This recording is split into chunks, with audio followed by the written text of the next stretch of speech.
Zmiana społeczna następuje systemowo, to znaczy we wszystkich obszarach jednocześnie i każda taka mała agencja zmiany powoduje mikroruch w tym całym wielkim organizmie. Ja tak to widzę. Więc to, co ja robię, jest właśnie taką kropelką na pewnym polu. To ma znaczenie w momencie takiej systemowej zmiany, która idzie ławą i po prostu powoli, niemalże organicznie dokonuje małego przewrotu. I to najczęściej, jak wiemy, to jest przewrót w świadomości. Czy to jest wszystko się dzieje w głowach. Bo te projekty, które ja robię, są tak niesłychanie skomplikowane logistycznie, że wymagają współpracy bardzo wielu społecznych ciał, powiedzmy, grup decydentów, poszczególnych stopni hierarchii oraz kolektywów, bo de facto to jest praca kolektywna, która się decyduje w to wejść albo nie. Czyli co, generalnie teren jest czysty, nic tu nie ma na nim, tak? Wszystko jest ok. Dobra, teren przekazano bez uwag w takiej sytuacji. Przejmujący teren kto będzie? Pani? No dobra, Ja przejmuję teren w takim razie. Mogłaby Pani swoje imię i nazwisko przypomnieć jeszcze? Kaja Pawełek. No to jest partyzantka od strony mentalnej, ale to znaczy od strony konceptu w pewnym sensie, ponieważ w jakimś sensie podważa zastaną sytuację, zadaje pytanie o jej status, w jakimś sensie wyważa drzwi.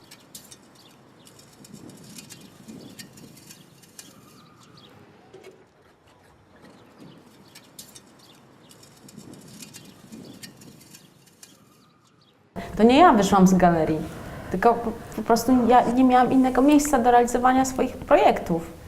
Zauważ, że nie ma dyskusji o tych projektach w takich mainstreamowych galeriach. Po prostu wyparło mnie, wyrzuciło mnie na brzeg i ja tego brzegu z powrotem nie jestem w stanie przekroczyć. To są projekty realizowane przez ludzi przypadkowych, przez festiwale, przez ludzi teatru, przez aktywistów czasami, przez jakieś dziwne organizacje. Kuratorzy nawet w Wielkiej Brytanii uciekają jak pieprz, gdzie pieprz rośnie, w momencie, kiedy pojawiają się pierwsze problemy, gdzie trzeba negocjować, mediować, gdzie trwa to latami.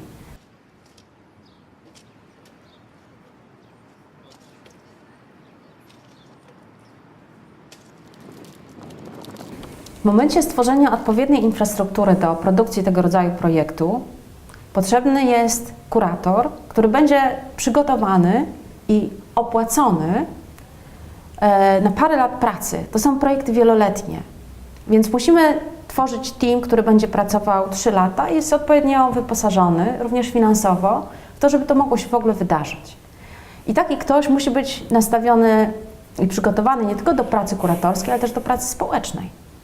Zawsze kończy się to na działaniach paraedukacyjnych, które bardzo dobrze się robi z artystami i kuratorami, jeżeli są odpowiednio do tego przygotowani. I zawsze się negocjuje z takimi zewnętrznymi agencjami, czyli na przykład z władzami miasta, z odpowiednimi ciałami społecznymi itd. Tutaj jest ten potrzebny moment otwarcia drzwi. Nie jest mi potrzebna partyzantka, mi jest potrzebna infrastruktura, finansowanie i współpraca z różnego rodzaju organizacjami. I pewna doza zaufania.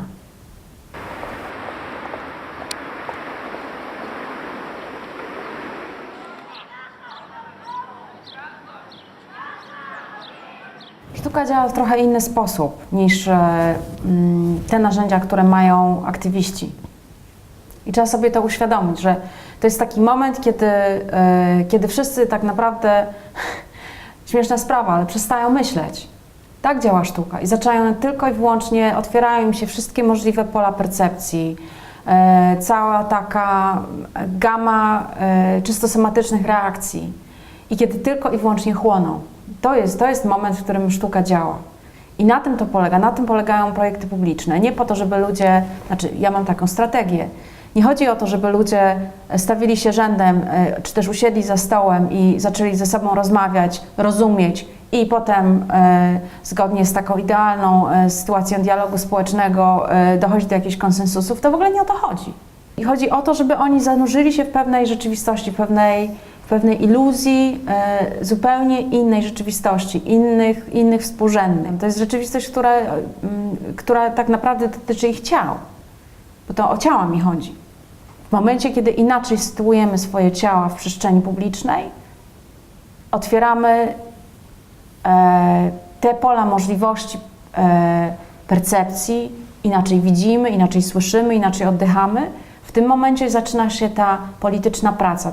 Więc tak naprawdę to, co ja robię, polega na innym usytuowaniu ciał, innym otwarciu właśnie nowych pól percepcji, zanurzeniu się w takim somatycznym, czysto somatycznym, fizycznym doznaniu czegoś zupełnie innego. Tylko to coś wyniesione, przeniesione, przetransportowane w rzeczywistość publiczną, tak? W przestrzeń publiczną oczywiście ma znamiona polityczne, ponieważ ta przestrzeń nie jest polityczna, bo jest przestrzenią wspólną. Nie adresuję moich projektów do grup tak czy inaczej zdefiniowanych, do społeczności tak czy inaczej zdefiniowanych, jeżeli one w ogóle jeszcze istnieją. Ja nie wierzę w to, że istnieją. Ja zwracam się do konkretnych ludzi w moment, kiedy ta inna fizyczna rzeczywistość zaczyna kształtować nasze myślenie i rozumienie naszej przestrzeni wspólnej, warunków, w jakich mieszkamy, żyjemy, poruszamy się w mieście czy nie w mieście. To powoli zaczyna formułować na przykład postulaty polityczne. Tak było przy dotleniaczu właśnie. Kiedy ludzie się zorientowali, że mogą to miejsce zachować i żeby to miejsce zachować, muszą użyć narzędzi politycznych, je wyartykułować publicznie i to się stało oczywiście przedmiotem pewnej politycznej gry. Ja się staram mimo wszystko już później nie wchodzić w to, bo jakby to brak mi kompetencji na tym obszarze, tak? Ja tej grupy już potem nie pokieruję, więc ja tych ludzi zostawiam i bardzo otwarcie mówię im na samym początku całego procesu, że ja was zostawię, będziecie musieli sobie sami poradzić. Nie znasz artystów, którzy się zajmują od początku do końca prowadzeniem ludzi za rękę i mówieniem im, co mają robić, prowokowaniem sytuacji, prowokowaniem konfliktów albo łagodzeniem tych konfliktów. No nie, sorry. Ja tego nie chcę robić. To się wszystko musi wydarzyć samo. Moje pole działania to jest to pole jakby przygotowania pewnego miejsca, pewnej sytuacji. Ja tak naprawdę mówię w interesie ludzi, dla których staje się to narzędziem, instrumentem w jakikolwiek rodzaju, najczęściej walce jednak. Palma na pewno działa tak, jako taki szalenie mocny punkt odniesienia, z którym nikt nie wie za bardzo co zrobić i który po prostu czystą wizualnością działa, bo ja nie mam żadnych innych narzędzi. Trzeba pamiętać, że wszystkie historie, którymi są obudowane projekty, prędzej czy później się wycierają, one nie są istotne. Ważne jest tylko i wyłącznie to, jestem malarką, ważne jest tylko i wyłącznie to, jak to wygląda, jak to działa wizualnie. Ja nie myślę o żadnych konkretnych grupach w momencie, kiedy projekt powstaje. To są wizje zazwyczaj pustej ulicy, albo pustych placów, albo pustych pasaży, w których ktoś przypadkowo zupełnie się zatrzymuje. Życie na ulicy, życie miejskie, tak jak życie w każdej przestrzeni publicznej, odbywa się na zasadzie kompletnych przypadków. I każdy może tam przyjść, krótko mówiąc, i z tych projektów korzystać. Ja nie mam na myśli absolutnie nikogo w szczególności, kiedy zaczynam pracować nad jakimś miejscem. Przestrzeń publiczna, o tym mówiłam wielokrotnie, to jest najlepszy wizualnie dowód na to, jak działa demokracja i w jakim jest stanie. Czy dbamy, czy nie dbamy o przestrzeń publiczną i sposób, w jaki dbamy, sposób, w jaki ją rozumiemy, jak dajemy tam miejsce innym, mówi o tym, jakiego rodzaju społecznością jesteśmy. Społecznością w tym najszerszym znaczeniu. Ja robię te filmy po to, żeby coś się życie wydarzyło w tych bohaterach. Albo we mnie samej. Ale żeby samo to narzędzie wywołało takie tąpnięcie, takie coś, że już po tym filmie jest inaczej trochę. To zrobiłam taki film, on się nazywa Mój ojciec nigdy mnie nie dotykał w ten sposób. Z ojcem zawsze miałam straszny problem. Może dlatego, że nigdy nie miałam z nim fizycznego kontaktu. Znaczy on mnie nie wychowywał, nie wycierał mi dupy, tak, nie przewijał mnie I ta dystans, ta odległość, ten dystans pozostał aż do dzisiaj. Znaczy traktujemy jak kumpla, a nie jak swoje dziecko. A ponieważ no, jest stary i jest chory, więc postanowiłam się z nim jakoś pożegnać i go położyłam na podłodze.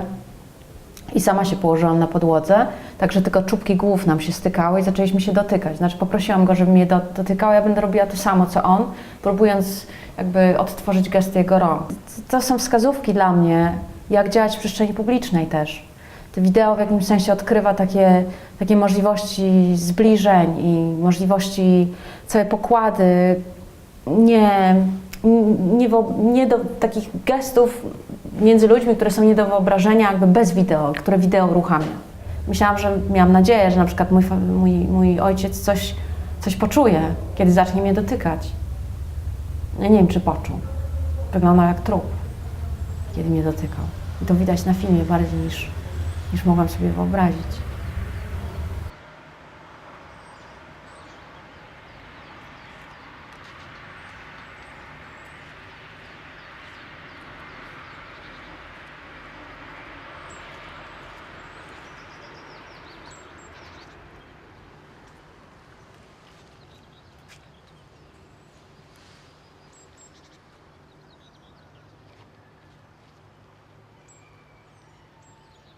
Po to, żeby wejść do rzeki, wypiłam szklankę wódki z herbatą. Szklankę.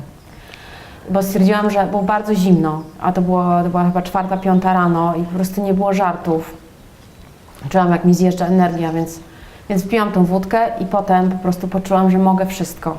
W tym sensie, że naprawdę wszystko się odblokowało.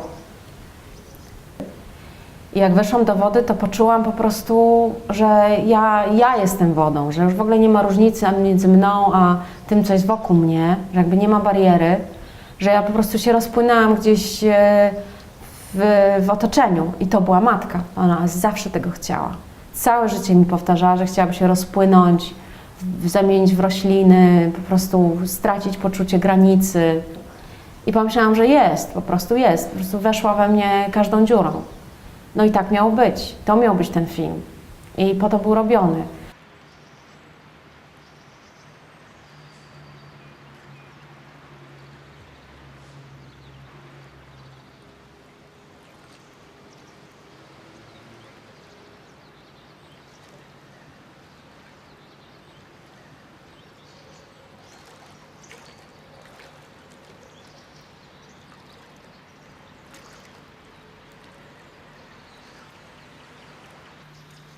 Więc to był moment, kiedy już wiedziałam, że wszystko się dzieje samo, że ja nie mam nad tym kontroli.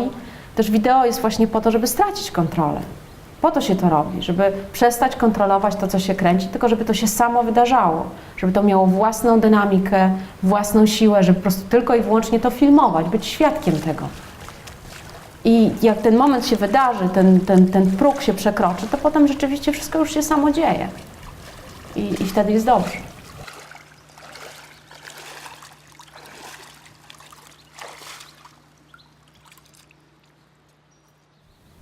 I ja coraz wyraźniej i bardzo świadomie zawężam sobie jakby pole działania. I chcę korzystać z intymności, z faktu, że jestem matką, że jestem kobietą, że mam dziecko, że spotkało mnie to, co mnie spotkało, że jest chora i że my musimy sobie z tym poradzić, że ona musi sobie z tym poradzić. I to wszystko tego wszystkiego używam właśnie w projektach publicznych, w takim procesie jakby uwspólniania tych wszystkich problemów, które są nie tylko moje. To jest teren, na którym ja się czuję bardzo bezpieczna, w tym sensie, że wiem, z czym mam do czynienia. Mam całą skalę nie tylko emocji, mam też wiedzę w tym sensie czystej kompetencji, wiem, czym to jest. Jestem w stanie, mam też do tego bezpośredni dostęp. Podwórko przy ulicy Piotrkowskiej, to jest Piotrkowska 3 koło Placu Wolności. Są to naprawdę setki tysięcy bardzo drobnych szkiełek, lusterek, które są rozbite, pocięte i rozbite na kawałeczki i które są układane w sposób dosyć misterny, bo są układane w takie rozetki czy spirale. Kiedy człowiek się przyjrzy, po pewnym czasie rozpoznaje setki wirujących spirali, w które ułożone są te lusterka, ale tego nie widać na pierwszy rzut oka. I to są spirale guza, nowotworu, które wyrastają z siatkówki. I to jest to, co się stało ze wzrokiem, z oczami, z siatkówką róży. Nowotwór eksplodował z jej siatkówki, przerastając w guza i rozbijając plamkę żółtą, czyli ośrodek ostrego widzenia. Moja praca to jest ta praca, która się dokonuje w jej oczach, czyli złożenia z milionów, setek tysięcy odłamków czegoś, co ma organizację normalnej, zdrowej tkanki. Ja chciałam jej pomóc tym projektem, po prostu jakby dopełnić to, co dzieje się na dnie jej oka na tysiącach metrów kwadratowych. Więc tak naprawdę ten projekt polega na zanurzeniu się w widzeniu, w czystej percepcji, w takim momencie olśnienia, tym, że ona cały czas widzi, mimo wszystko. Cały czas dominuje wiara, że artysta może dokonać rzeczy, których inni ludzie dokonać nie potrafią. Mnie ujmuje to, że ta wiara faktycznie sprawia, że jest to możliwe. Bo to nie jest tak, że artysta może. Może w to, jeżeli ktoś w to wierzy, tak? I ta wiara tutaj jest. To przekonanie, że my możemy bardzo dużo. Artysta jako agent do zadań specjalnych, ta figura jest wciąż możliwa. I ona jest tak samo podejrzana, jak i jest ujmująca. I trzeba z tego korzystać, bo to jest siła. To jest po prostu siła, to jest możliwość.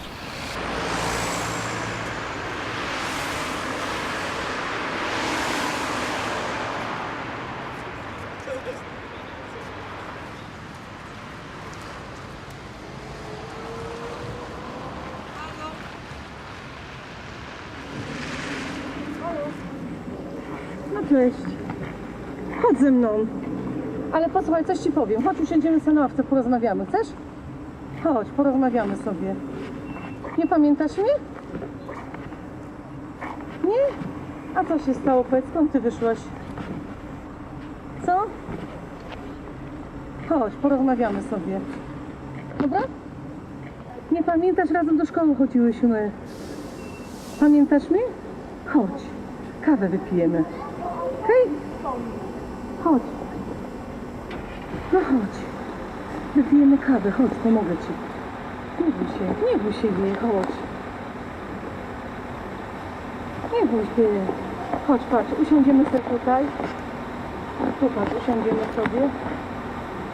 Usiądziemy sobie. Jak masz na imię? Przypomnij mi, bo nie pamiętam. Zosia? A jak? Małgosia? A jak? Basia, no właśnie. Chodź, Basiu. Chodź, wezmę cię do domu, wypijemy kawę. Chodź. Nie bój się mnie, chodź, proszę cię. Chodź. Basiu, chodź. Chodź ze mną, nie bój się. Nie bój się, chodź. O Boże. Trzeba zadzwonić. Nie bój się, pójdziemy do domu, dobra? Zaprowadzę cię do domu, tak? Powiedz mi, gdzie mieszkasz. Basiu, gdzie mieszkasz? Masz tu dowód osobisty? Tak? A gdzie mieszkasz, powiedz? Chodź, kupię coś ciepłego, wypiję coś ciepłego, dobra?